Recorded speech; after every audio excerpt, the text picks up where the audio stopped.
4월 29일 복된 이 아침 하나님께서 우리에게 주시는 귀한 말씀은 에스겔 47장 1절에서 12절의 말씀입니다. 생명의 물에 잠겨라 라는 제목으로 같이 말씀 나누겠습니다. 어제까지 제사에 사용되어질 부엌을 보여주신 하나님은 오늘 에스겔을 데리고 성전문에 가십니다. 그리고 그곳에서 하나님께서 문지방에서 흘러나오는 물을 보게 하시는데, 여러분, 이 문지방에서 물이 흘러나온다는 것은요, 우연적으로 일어날 수 있는 일이 아닙니다. 잘 아시다시피 예루살렘은 해발 800m 고원지대에 위치해 있습니다. 고원지대에는요, 물이 고여 있을 만한 곳이 없다라는 거예요. 그러니까 이것은 우연적으로 일어나는 것이 아니라 하나님이 반드시 일하신 증거다라는 것을 우리가 볼 수가 있습니다. 그렇게 이제 성전 문지방에서 흘러나온 물이 제단을 한 바퀴 돈 다음에 통과하여서 남쪽으로 흘러가게 됩니다. 그렇게 흘러가는 물을 바라보면서 하나님이 에스겔을 다시금 북문을 통해 바깥길로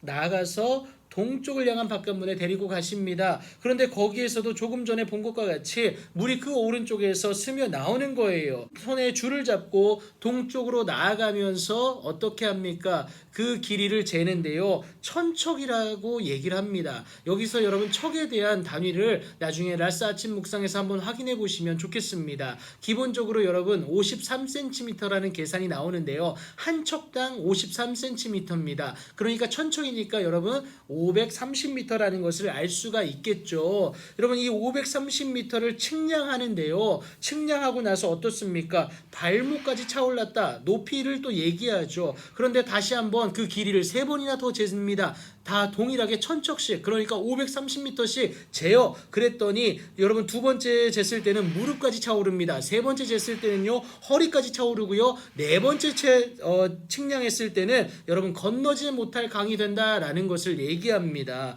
총 4차례에 걸쳐서 천척씩 측량합니다. 대략적인 계산으로 2.1km예요. 여러분, 그렇게 가득 찬 물은요, 헤엄칠 만한 물이고요, 사람이 능히 건너지 못할 강이 된다라는 것을 5절이 얘기합니다. 이것을 보고 있는 에스겔을 하나님은 인도하여서 강가로 돌아가게 하십니다. 그게 6절이죠. 그런데 강 좌우편에 나무가 심이 많았는데, 여러분, 강이 된 물로 말미암아 주변이 살게 되었다라는 겁니다. 에스겔에게 하나님이 말씀을 하시는데 뭐라고 하시냐? 여러분, 이 물이 동쪽으로 향하여 아라바로 내려가서 바다에 이를 것이다. 그러니까 여러분, 아라바는요, 저지대에 있는 광야 지역이거든요.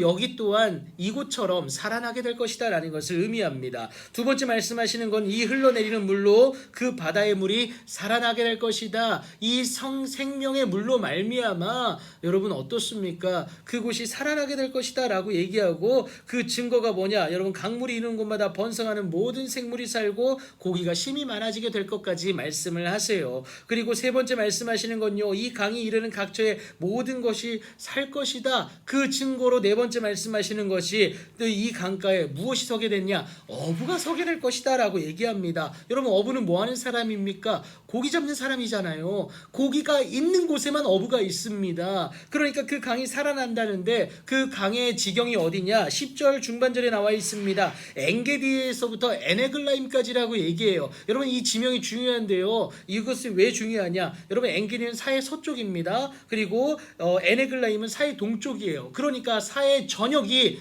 이 생명의 물로 말미암아 살아나게 되어진다라는 것을 얘기하고 있어요. 그런데 이 물만 살아나는 게 아닙니다. 그 주변까지 살아나는 것 우리가 이미 앞서서 보지 않았습니까? 그러니까 다섯 번째 말씀하시는 게 12절 상반절에 나와 있는데, 강 좌우가에는 각종 먹을 과실나무가 어떻습니까? 자라난다라고 얘기해요. 그 잎은 시들지 아니할 거고요, 열매는 끊이지 아니하고 달마다 새 열매를 맺을 것이다. 시편 1편 3절에 그 축복이 주어지게 된다라는 겁니다. 그 물을 만난 모든 것들이 살아나게 되어지는 은혜를 누리게 되는데, 상상을 초월하는 회복이에요. 어느 것 하나 예외가 없다라는 겁니다. 모든 것들이 이 생명의 물을 만나기만 하면, 그 안에 잠기기만 하면 살아나게 되어진다라는 것을 분명하게 얘기해요. 그 이유를 한마디로 말씀하시는데, 여러분, 12절 하반절에 나와 있습니다. 성소를 통하여 나온 물이 그곳으로 흘러 들어갔기 때문이다 라는 것을 얘기합니다. 여러분, 성소는 하나님의 임재를 상징합니다. 하나님으로부터 시작된 물이 모든 것을 살아나게 한다라는 거예요. 생명의 물이고요, 성령의 은혜다라는 것을 우리가 알 수 있습니다.